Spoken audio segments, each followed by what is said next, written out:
Oh, this is so awkward. Okay.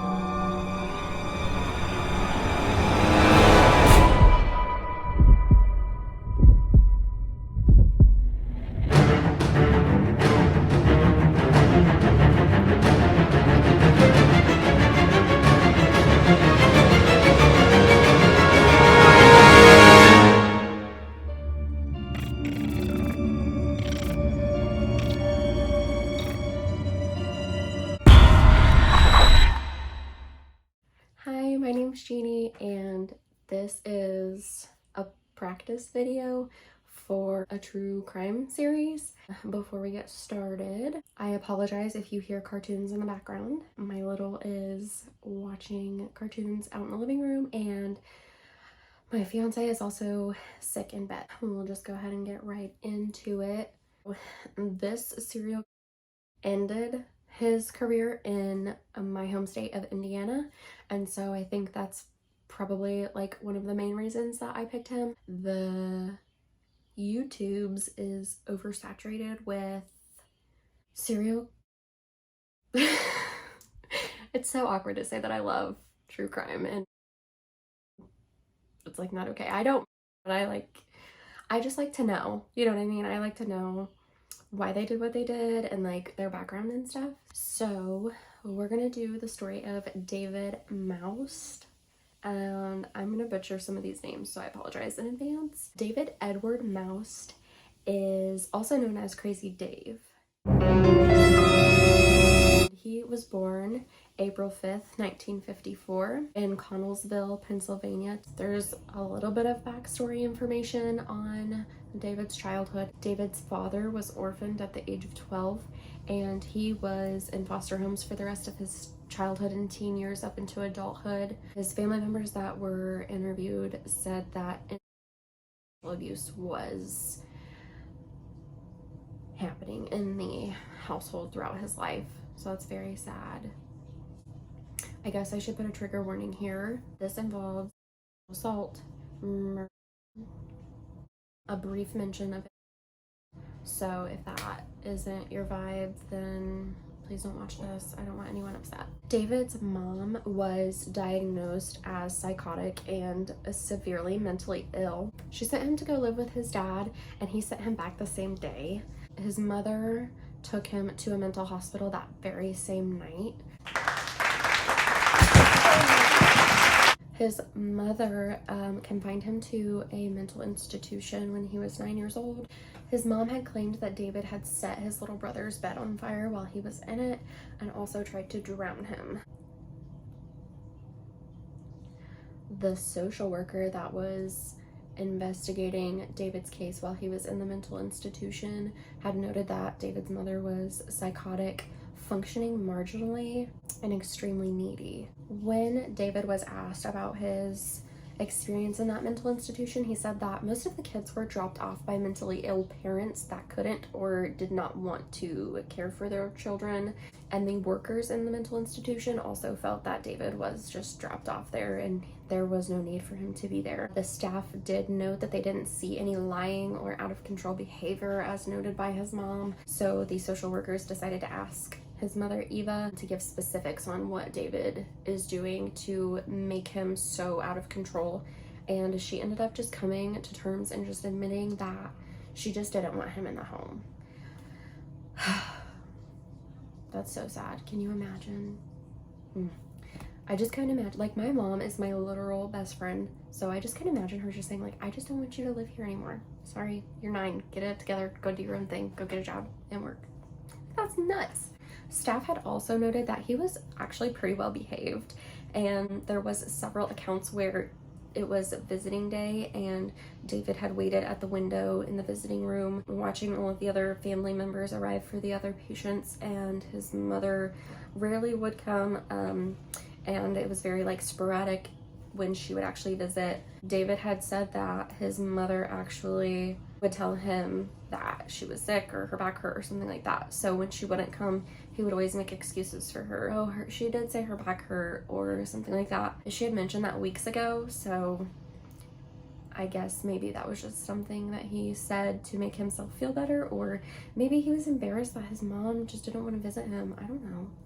David was released from the mental institution in 1967, and he was placed into a children's home. His mother and stepfather had promised the social workers in the first mental home that they would take him and he could come back home and they would raise him normally. When that time came, they declined to have him back in the home, and he ended up going to a group home. David and David's little brother Jeffrey both confirmed that David was dead when he was in the second group home, and he had ended up running away from that hospital in 1970 and went to Georgia to work with his uncle. His uncle owned a construction business in Wrightsville, Georgia. So David did some work around there, the skilled labor work. He was kind of like an apprentice thing, but ultimately was fired when he wrecked a company truck.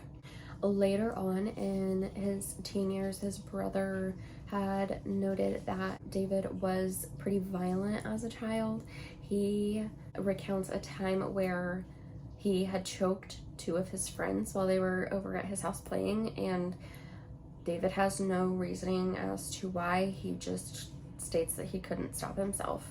He actually also stated that while playing at the park one day, Jeffrey, David's little brother, had noticed that David was running away with a bloody bat, and behind him was a beaten squirrel. When Jeffrey asked David why he did that, David just said, because he thought it would be fun.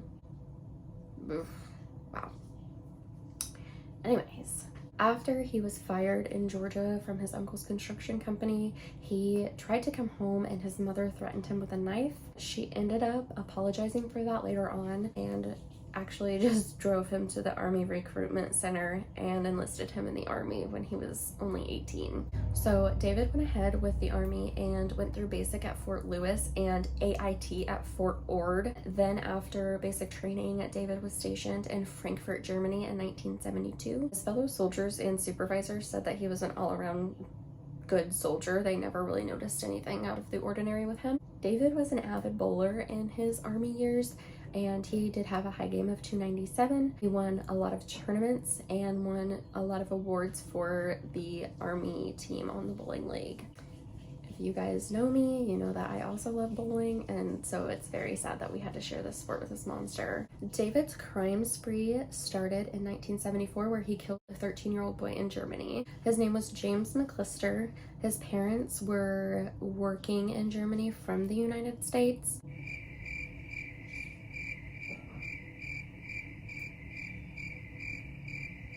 David said that he tied the boy to a tree and beat him with his fist, and then with wooden boards he untied him and realized that he soon after passed away, so he left him in the forest and just covered him with leaves and sticks. David had stated that he woke up one morning and found that Jimmy was naked sleeping on top of him, and David was also naked, which upset him really bad, so that was why he ended up assaulting him again and then tying him to the tree and then ultimately killing him.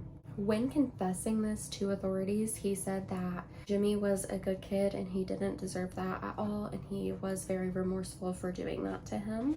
David was court-martialed by the United States Army and was convicted of involuntary manslaughter and larceny. The larceny was due to him stealing a moped, and his defense was that the death was an accident due to a moped wreck when kids that lived nearby stuck a screwdriver into the wheel of the moped and they ended up wrecking, and that is how Jimmy supposedly died. He was only sentenced to 4 years in prison. When it came time for his prison sentence to be over and for him to be released, he requested that he not be released and be housed in a halfway house or kept at the prison, and he was not allowed to do that, so he was released anyway in 1977. The Army sent him on a plane back to Chicago, and he lived there until he moved to Texas in 1981. In 1979, living in Chicago, David stabbed his friend in his apartment. He was tried for attempted murder. In 1981, David tried to track down the boy that had sexually him in the group home so he could kill him, because he thought that his erratic behavior was because of that incident in his life. When he couldn't find him, he lured a 15-year-old boy named Donald Jones into his car. He stabbed him in the stomach, and as he was assaulting him, he said, "Please don't kill me, I'm only 15." He ended up killing him in a quarry nearby. That same year, David moved to Texas. He ended up stabbing a 14-year-old in a hotel room. He was sentenced to 5 years for causing severe bodily injury to a child. David writes in his diary, and I quote, so I'm going to be reading this: "When I got locked up in the Army, and then especially when I got locked up in 1981, I knew I should never be let out again. I didn't know how to act around other people and was never taught how to make friends and keep them. When an inmate says he doesn't want out, I hope that somebody listens." He wrote that on October 30th of 2005. He was in prison for his last offenses that he was convicted of. Later on in 1982, he was extradited for Jones's murder. And when he was extradited, the Illinois police wrote on his extradition papers that he was a real bad guy and he was a Gacy type. So that is not someone we want to be compared to. Okay, great, fantastic. Once he was extradited to Illinois, he was originally found unfit to stand trial, so he went to some mental health facilities. He was eventually released and sent to jail. He waited for roughly 10 years between the mental facilities and jail before he was actually tried for his crimes. He pled guilty and was sentenced to 35 years in 1994. He was granted credit for 12 years from the time that he had done in the mental health facility and in jail, meaning that he would only need to serve 23 more years for murder of a child after you ruined. Y'all, I'm gonna just stop you right there. He only ended up serving 17 years due to good behavior and was released in 1999. The prosecutor wanted to keep him incarcerated, but due to the law, he was eligible for release, and so he ended up being released. His paperwork in prison from one of the correctional officers said that he was one of the most dangerous offenders that he has ever housed in that prison. Since David knew this himself, he wrote a letter to Illinois Department of Corrections requesting that he be placed in a halfway house, but he did not meet that criteria, and so he was declined. Then in 2001, Maust hit his friend in the head with a metal pipe, but ended up not having any charges or jail time from this charge because his friend refused to press any charges. Sir, you need better friends. On December 12th, 2003, Maust was arrested for the sexual assault and murder of a 16-year-old boy named James Jeani. So sorry, you guys. He was found encased in concrete in his basement. Turns out that David had actually strangled him to death after sexually assaulting him. He was then later charged for 2 additional deaths: Michael Dennis, who was 13, and Nick James, who was 19. What is up with this guy in the name James? A lot of these guys have the name James. You Jameses out there, you better watch out. They too were encased in concrete in his basement. These 2 bodies were actually wrapped in plastic before he encased them in the concrete underneath his house. He pled guilty in 2005 and received 3 life sentences that were to be served consecutively. In an interview, his brother Jeffrey said that the punishment wasn't even big enough. He wanted him to have the death penalty, but the state of Indiana went with a plea deal for just 3 consecutive life sentences instead of the death penalty if he pled guilty. His brother Jeffrey said this was due to him trying to kill him twice. He murdered all of these kids. He sexually assaulted them. He was a monster. He ruined so many lives, not just the victims, but all of their families and everyone who loved those kids.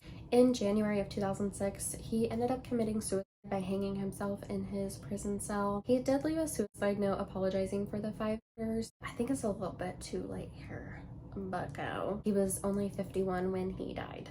David Maust's case is important because it actually was the start of a new law in Indiana that requires sexual offenders and violent offenders to be placed on a registry so that if they have future convictions, their previous convictions can be considered when forming a sentence. This law includes things like rape, child abuse, neglect, voluntary manslaughter, and murder. It was stated that if such a registry was available after David's first offense, that he would probably not have been released from prison and would still be in there, thus making him unable to commit these other crimes. I think it's probably safe to say that although David didn't get the death penalty, he ended up giving it to him himself, and I'm not sure that anyone's mad about it. I know that some people are against the death penalty and some people are for the death penalty. I, for one, am for the death penalty, especially in cases where children are involved, but my death penalty is not the same definition as the United States death penalty. My version of the death penalty is 24 hours with the victims' families. No police, no help. They get to do whatever they want with him. Seems fair. So before I go, I wanted to thank you for watching this. I hope you enjoyed it. If you did, go ahead and like it and let me know in the comments that you loved it. If not, I'll cry. I will leave my socials in the description down below, and yeah. Okay, thanks, bye.